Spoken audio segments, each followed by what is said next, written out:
58তম বাঙালিপাড়া কেন্দ্ৰীয় দুৰ্গা পূজা মহোৎসবত এইবাৰ বাঙালিপাড়া উদযাপন দুৰ্গা পূজা উদযাপন কমিটিৰ তৰফৰ পৰা পোনপ্ৰথমবাৰৰ বাবে এই তামোলপুৰ জিলাৰ পূববেফালী অঞ্চলত দেৱীৰ নৱস্বৰূপ কুমাৰী পূজা কন্যা ৰূপত এইবাৰ আমি আৰম্ভ কৰিছোঁ। এই পূজাই আচলতে এটা সাংঘাতিক বাৰ্তা প্ৰেৰণ কৰিব।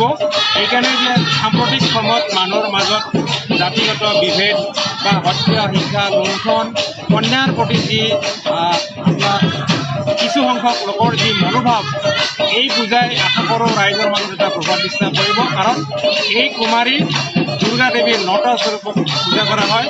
প্ৰথমতে শৈলপুত্ৰী, তাৰপিছতে ব্ৰহ্মচাৰিণী, চন্দ্ৰঘণ্টা, কুষ্মাণ্ডা, স্কন্দমাতা, কাত্যায়নী, কালৰাত্ৰি মা মহাগৌৰী আৰু সিদ্ধিদাত্ৰী দেৱীৰ এই 9 স্বৰূপক আজি বাঙালিপাৰা এই দুৰ্গা পূজা মহোৎসৱক কুমাৰী পূজাৰ ৰূপত আমি সম্পূৰ্ণ পূজা 9গৰাকী দেৱীৰ পূজা কৰা হ'ব। লগতে বাবা বটুক ভৈৰৱ, বাবা ভৈৰৱনাথ তেওঁক পূজা কৰা হ'ব। আমি সকলোৱে জানো যে দুৰ্গা দেৱীৰ বৰ আছিল যে যদি ভৈৰৱনাথক পূজা কৰা নাযায় সেইদিন দুৰ্গা দেৱীৰ পূজা অসাৰ।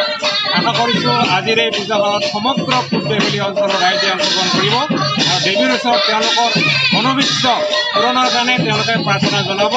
আৰু আমি এইকাৰণে এটা ভাল লাগি আছে যে ৰাইজৰ মাজত উৎসাহ দেখিবলৈ পাইছোঁ। কুমাৰী পূজা এই অঞ্চলত প্ৰথমবাৰৰ এই ইতিমধ্যে মই লিখিছোঁ অসমৰ সামাজিক মাধ্যমত লিখিছোঁ যে অসমৰ গোলাজাৰ বা বাঙালিপাৰা অঞ্চলটোক মিনি অসম বুলি আমি আগতে ঘোষণা কৰিছোঁ। সেইকাৰণে যে এইখন এনেকুৱা এখন গাঁও আপুনি কি সম্প্ৰদায়ৰ মানুহ নাই ইয়াত, অসমীয়াই ক'বনে, বড়োৱে ক'বনে, ৰাভাই ক'বনে, মুখ্যই ক'বনে, গাৰোৱে ক'ব, গোৰ্খাসকলে ক'ব, আপোনাৰ কি জনগোষ্ঠী নাই ইয়াতে।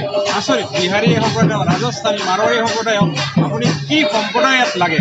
মানে ইমান সুন্দৰ এটা এখনি ফুলনি, বিভিন্ন ৰঙৰ যেন ফুলি থকা এখনি বাগিচা এই সমগ্ৰ গোলাজাৰ বাগিচা। সেইকাৰণে মই বহুত ভাল পাওঁ। মোৰ নিজৰ জন্মভূমি, যদি মই কৰ্মসূত্ৰে গুৱাহাটীত থাকোঁ, বাসস্থান মোৰ গুৱাহাটীত, এই গাঁৱতে মই জন্মিছোঁ, এইখন ফিল্ডতেই মই ডাঙৰ হৈছোঁ। এইখন ফিল্ডৰ প্ৰতি আমাৰ এতিয়াও মৰম চেনেহ আছে। সেইকাৰণে বাঙালিপাৰা মহোৎসৱত এইবাৰ সন্ধিয়া পূজা আমি পাতিম কৰিম বুলি আগবাঢ়ি আহিছোঁ। কাৰণ বিগত 10 বছৰে অসমৰ ৰাইজে জানে যে এই অসমৰ প্ৰচেষ্টাত যিমানখিনি পাৰোঁ দেৱীক বুজিবলৈ চেষ্টা কৰি আছোঁ। আমিতো সকলোৱে জানো যে এক বিন্দু দেৱীৰ আমি সেই পূজাৰ আমাৰ ধৃষ্টতা নাই, আমি নোৱাৰোঁ। তথাপিও আমি চেষ্টা কৰিছোঁ মহাগৌৰী যাতে আমাৰ প্ৰাৰ্থনা তেওঁ আগলৈ শুনে বা ৰাইজক আজি সেই সুবিধাটো দিয়ে। আজি মহাষ্টমী ৰাতিপুৱা 7টা 4:30 শেষ হৈ গ'ল, এতিয়া মহানৱমী আৰম্ভ হৈছে। আমাৰ ৰাতিপুৱা পূজা পাঠ হৈ গ'ল, চলি আছে। আমাৰ বেদপূৰ্বক সেইখিনি চলি আছে, পাঠ চলি আছে, আমাৰ নাম চলি আছে। ইতিমধ্যে আমাৰ কীৰ্তন গালে গোৰ্খা সম্প্ৰদায়ৰ আই জীয়াৰী আইসকলে কীৰ্তন গাই আছে, যোৱাকালিও গাই আছে, নাম আছিল আমাৰ, আজিও এই উৎসৱ আমাৰ নাম চলি আছে। পৰৱৰ্তী সময়তো আমাৰ নাম প্ৰসংগ বিভিন্ন অনুষ্ঠান প্ৰতিষ্ঠান আমাৰ মাজত আহি আছে, চলি আছে। এই এখন খুব সুন্দৰ পৰিৱেশ আজি গোলাজাৰ বাসীৰ বাবে মই ভাবোঁ এটা সৌভাগ্যৰ দিন। আমি সকলোৱে দেৱীক 9 দেৱীক একেলগে আমি সেৱা কৰিবলৈ পূজা পাম। देवी सर्वभूतेषु मातृरूपेण संस्थिता नमस्तस्यै नमस्तस्यै नमो नमः। या देवी शक्ति सर्वभूतेषु शक्तिरूपेण संस्थिता नमस्तस्यै नमस्तस्यै नमस्तस्यै नमो नमः। माँ दुर्गा श्रीचरण उपाय भक्ति पुष्प निवेदन কৰিবলৈ ওলাইছোঁ। সমূহ আমাৰ গ্ৰামাঞ্চলৰ ভক্তপ্ৰাণ ৰাইজে আমাক যথেষ্ট সহায় সহযোগিতা কৰিছে। আমাৰ ভক্তসকলৰ সমাগম যথেষ্ট বাঢ়িছে। ইয়াত আজি নৱ দুৰ্গাৰ যি পূজা হৈ আছে, নৱ দুৰ্গাৰ সন্তানক লৈ পেলাই আমি তেওঁলোকক প্ৰতীক ৰূপে নৱ দুৰ্গাক কৰি পেলাই পূজা কৰিছোঁ। তেওঁ যি উদ্যোগ লৈছে সেই উদ্যোক্তাজন হ'ল আমাৰ অঞ্চলৰে শিক্ষিত অভিযোগ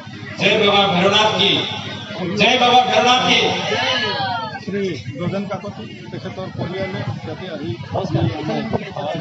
তথা আমাৰ নৱদুৰ্গা পূজাৰ যি আয়োজন কৰিছে, সেই আয়োজন কৰাত আমি যথেষ্ট আনন্দিত আৰু ভাল লাগিছে। ভক্তই প্ৰবল হৈ গৈছে। গোটেই অঞ্চলটো এটা পূজাময় হৈ গৈছে, আধ্যাত্মিকতাত জাগৰণ হৈ গৈছে। গতিকে ভাল লাগিছে। সকলো ৰাইজৰ সহায় সহযোগিতা তথা আন্তৰিকতাৰে কামনা কৰিছোঁ, লগতে সুস্বাস্থ্য আৰু দীৰ্ঘায়ু কামনা কৰিছোঁ।